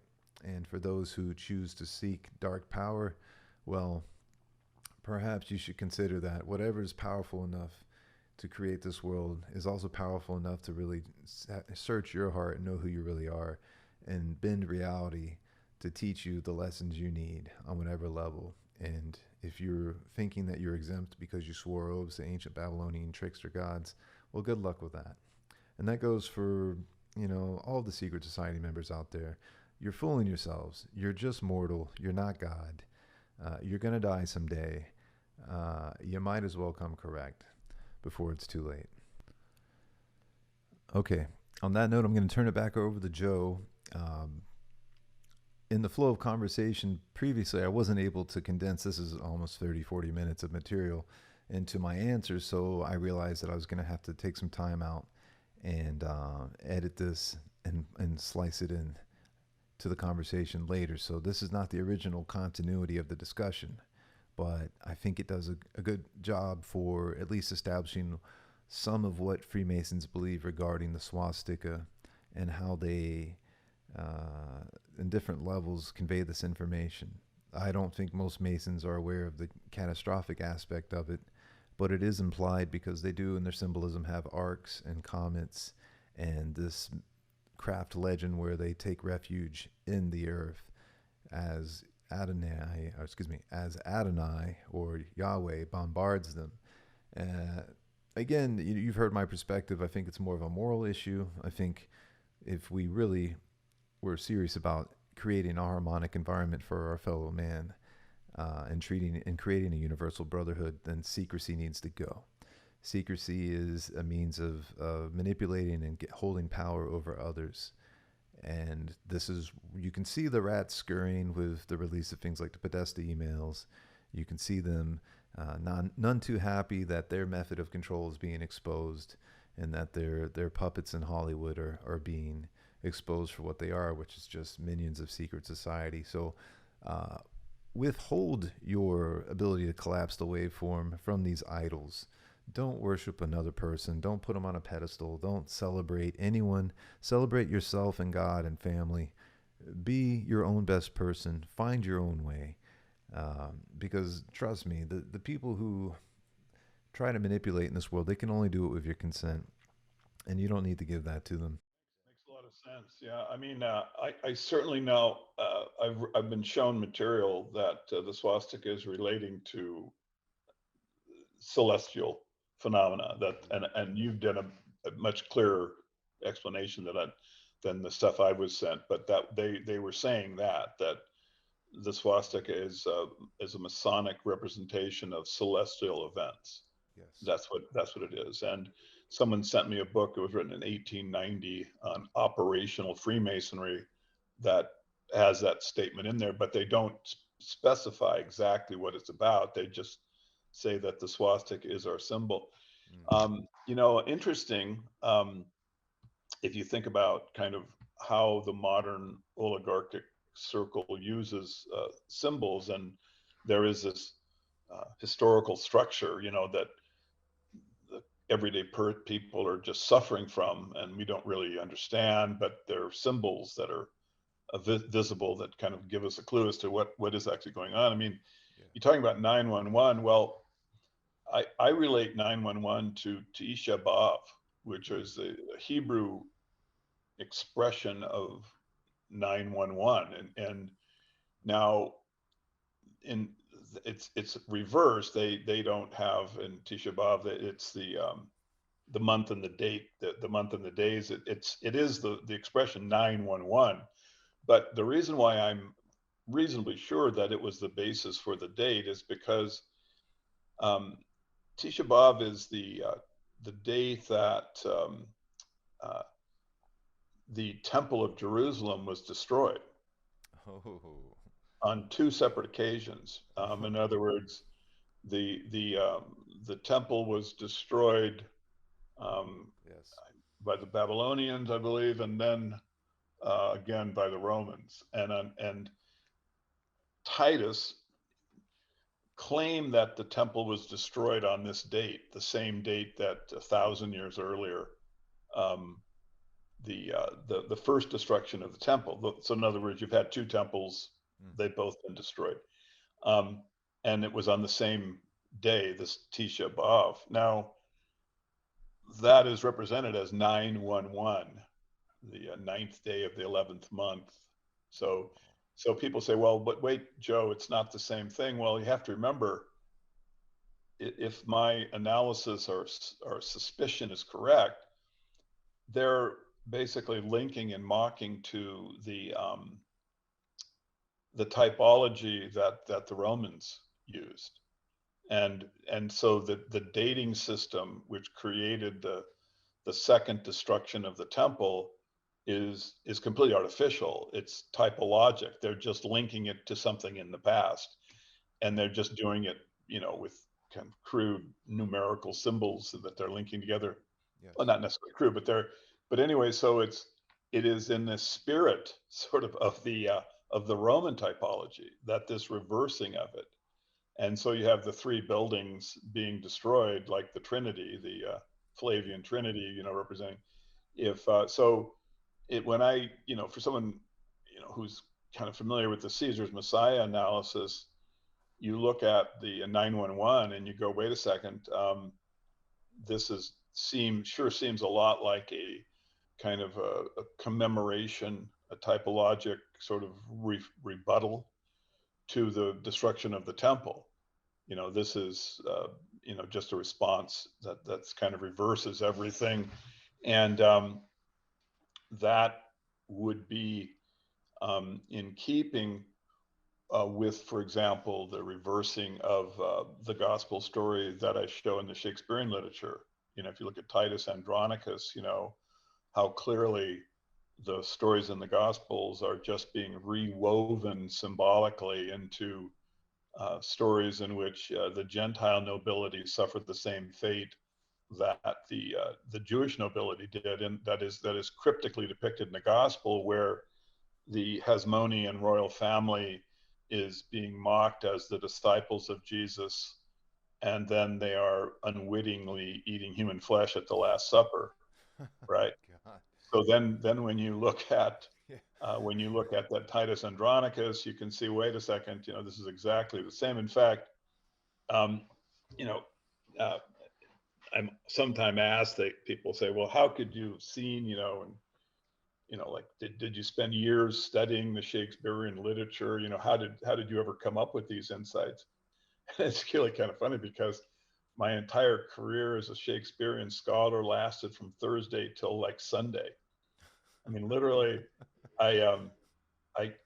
someone asked me about Titus Andronicus, and I was curious, because Andronicus had sacked the temple. He'd one of the few guys that sacked the temple, and I thought, I'll bet you that the Shakespeare is some kind of symbolism, about the maybe of like the Flavians. I'm just curious of what's in there, And I mean, it was just absolutely apparent to me that this was there was a send up of the Flavians. There's no question, because like just reading into a few pages, it came to the line saying, they're talking about Titus's brother and how he likes to kill flies. This is a character in Titus Andronicus. Well, I know a lot about the Flavian family, and I knew that Domitian, he was most famous of all things for killing flies. He loved to kill flies. So you could just see this is a mockery of the Flavian family. And then when you get to the end, well, then you have the crucifixion scene where, you know, they have a character who's an obvious representation of Josephus, and he takes the kid down from the cross and the kid survives. So now when I read that, I go, wait a second, you know, this is ludicrous. You know, this is kind of they're just mocking it. And then you have the Last Supper where the people don't know they're eating human flesh. And my point is that if you've once you've kind of decoded the Gospels, if you've read, like someone who's read Caesar Messiah, you don't have to really do a lot of work to get what the authors of the Shakespearean literature is telling you. It's really right in front of you. And so there was a group that understood the Gospels' vicious typologic humor and wanted to basically rework the story of history, change things. And so this is why when you see the expression Brave New World, right, and how it's used in The Tempest, it gives a pretty troubling connotation for then how it's used by Kipling, who uses it in the context of you know, of a genocide, and of Huxley, who even though it's more cryptic than how Kipling uses it, but Huxley is in fact, you know, talking about a genocide. Well, I mean, he's talking about a dystopic world where, you know, all of the people are enslaved. I mean, kind of like what you can imagine happening out of the medical dictatorship that we're being, you know, presented with now, you know, where you're taking a genetic modification. I mean, and they're lying about it. I mean, this again, it's very troubling, because if you think about the vaccine, you go, well, you know, it was supposed to stay in the arm at the point of injection, and that's not true. It goes throughout the entire body. It was supposed to be gone in a few hours, certainly a day. You know, they talked about how quickly RNA dissipates. Well, they now can show that it sticks around for at least 5 or 6 months, for God's sakes. And then of course it's safe and effective, and it's neither, you know, the side effects through the roof. So there's just something wrong with this story. And, you know, if you look at this in relationship to, you know, seeing Aldous Huxley as, you know, basically someone who's using oligarchic symbolism and who's really describing a future dictatorship, and it's very troubling, you know, that, you know, he's using Brave New World in the same context that Shakespeare created it with. And so it's, you know, this is, you know, this is our world. There are, you know, powerful groups that democracy does not interfere with. You know, we don't get a chance to understand them. They use actors, you know, like I said that people think that there's, you know, if you have Trump or Hillary, you have because, you know, these individuals are selected specifically because they engender hate in the opposite political party. In other words, the left hates Trump, the right hates Hillary. They are just caricatures, really, of humans, but they engender hate. The hatred is what creates the impression that democracy is real and has a meaning, because people are so, you know, they hate Trump, they want to see him lose, and therefore there is some meaning, even though you can be absolutely certain that Hillary would have brought out the vaccines with Operation Warp Speed at just as fast as Trump did if she had been in power, right? There's no question. So, you know, my point is we have this illusion of democracy, but this is an illusion. They are able to control the process by which candidates are created, and with that power, because they have the power of the media, with that power, they give us individuals who seemingly are feminists or, you know, kind of white male billionaires, whatever you want to characterize Trump. But the fact is they are all one lump of oligarchic malevolence, and they have the same, ultimately they have the exact same position in terms of the common people. I mean, which is to say, we are cattle, and just we're a nuisance to be dealt with. And so, posing this, now we have the spread of free information and of skepticism, and it's going to create the next 2 decades will be the deciding moments of human experience. I mean, if you're going to have a world of any kind of freedom, any kind of democratic process, it will have to be won through a struggle, over the next 20 years. And the beginning of the struggle has to be the information revolution, which can only come through the independent media. I mean, like I was saying earlier, even though I know sometimes, people who do podcasts like you, it's difficult. It's time consuming. There's not a lot of money in it, but you just have to remember how absolutely necessary this is. Yes. I mean, it is literally the future of our people. It is our future. And so every time that you can participate in it, every time you can, get information out, we must do it now. We have to do it. And so, hats off to you. You're doing really good work, and just keep doing it.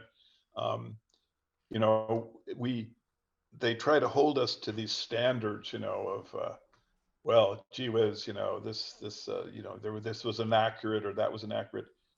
So what? So what?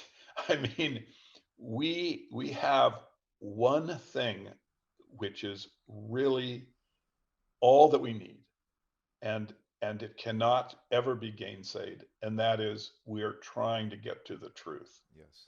You see, we make mistakes in that process, but we do so because we have been lied to so often, and because so many of the books are just packs of lies, that we have to use for our resources.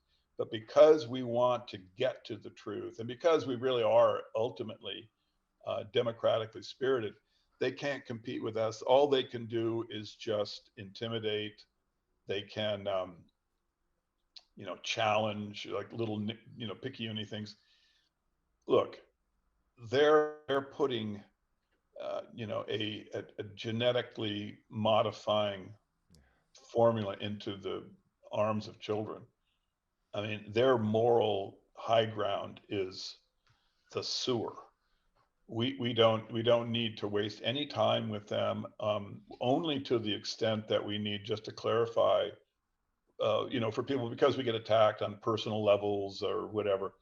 We have to try to get beyond that and just try to increase skepticism as rapidly as we can, because by doing so, we will start to have, a great fraction of mankind focused on how the political process is false. And this will then produce the reaction to it of how to make it real. You see, all we want is real politics, real disclosure, people telling the truth, people telling what they are, what their real backgrounds are. If we get to even if that process starts, it will collapse the oligarchic system overnight virtually, because it is absolutely dependent upon lies and upon stupefactation, on being bamboozled. Once you go, I may have been bamboozled, once that just simple concern comes into someone's mind, you can't use propaganda on them any longer, or it's much more difficult. So anyway, that's why,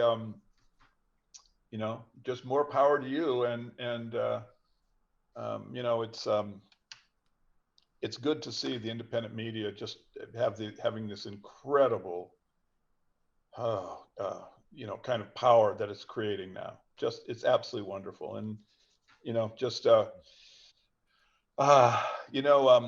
I have to go, but I want to just offer myself at any time in the future you want to bring me back for clarification. Yes. I mean, a lot of things that I've said, I think will probably be shocking to people, and they may have questions, and I would like to, always want to answer any question as best I can. And so if they have questions, I'll be happy to take them. And just to make myself available to you, that in any way I can be useful, please, you know, I'm available, because I do think that these are important times, and we should, to the extent we have the energy and capacity, we should be participating in the independent media and this stuff that you're doing.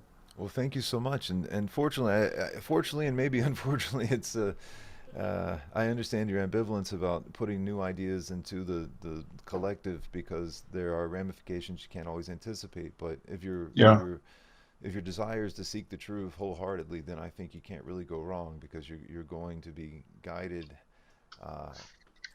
towards these revelations. And well, Cameron, just wanted to interject.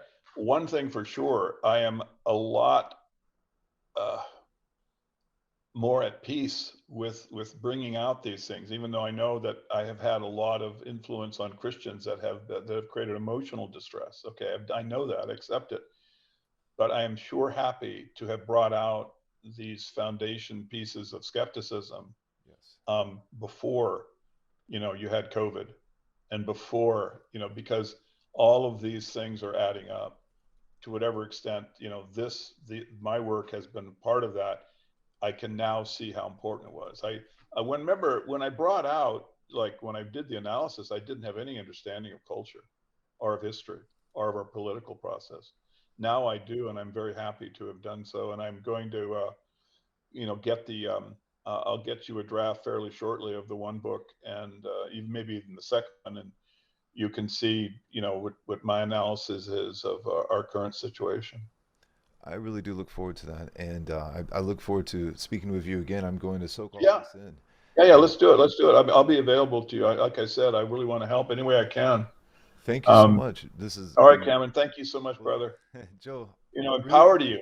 Power to you. And you know, it's people your age are really the ones that are going to be having to fight this struggle over the next, you know, 50 years. So power to you, and just you know, whatever I can do to help, let me know. Okay. Thank you so much. I look forward to the next round. God bless you. Talk to you soon. All right. Bye bye. Yeah. Peace, man. Bye, Cameron. Well, there you have it, guys. That's the second episode, and I hope you learned quite a bit there. I think we got an incredible presentation from Mr. Atwill, and you know, I'm really truly thankful for scholars like him. And we've got another great investigator coming up named Robert Forte, who was contemporaneous with the heaviest of hitters in the psychedelic renaissance, and he realized, after being on a first-name basis with individuals, say like Timothy Leary, Richard Alpert, oh goodness, Sasha Shulgin, really Frank Barron, anyone and everyone in the psychedelic movement, as well as many other CIA agents in and around those times, orchestrating from behind the scenes. Of course, he didn't understand that they were CIA agents at the time, but to his credit, he's spoken out, understanding what the pernicious nature of MK Ultra was about, and how they were able to hoodwink so many of us, and the carnage and devastation that it's wrought in Western society and throughout the world. And so I really do look forward to that next episode, and if you'd like to help support the creation of that, please do consider becoming an ongoing contributor, subscriber. We're working on a membership site where we'll have extended material for you, as well as a lot of other material that's been created in the past. And we would appreciate your feedback and your word-of-mouth support. Of course, you can make a purchase in our store. All proceeds go to paying off debt I've accumulated in the creation of SacredGeometryInternational.com and the Gnosis podcast. There's a lot of topics I want to discuss. If you have suggestions for topics or guests, let us know. That's going to do it, guys. I'm ready to have this one off my plate. You know, a lot of really heavy material here for everyone to digest. Yes, it's going to be shadow banned. We've got 56,000 plus subscribers on the YouTube channel, and yet somehow we only get 1,000 views on these videos with Joseph Atwill, who's, you know, world-renowned scholar. So I'm calling bullshit on that. But so is the way of the world with the deep state. They don't believe in freedom of speech. They don't believe in traditional American values. They want us to be their beasts of burden and their slaves in this false utopia, this new golden age for Saturn. So if you're opposed to that type of thing and you don't want to be just another chattel slave, then help us keep putting out the information they'd rather you not know. And I just want to say thank you again for all the support to date. And I look forward to hearing your perspective, having taken this episode in. And keep on rocking in the free world. SacredGeometryInternational.com, CaesarsMessiah.com, PostFlaviana.org. And until we meet again, Astro Monk out.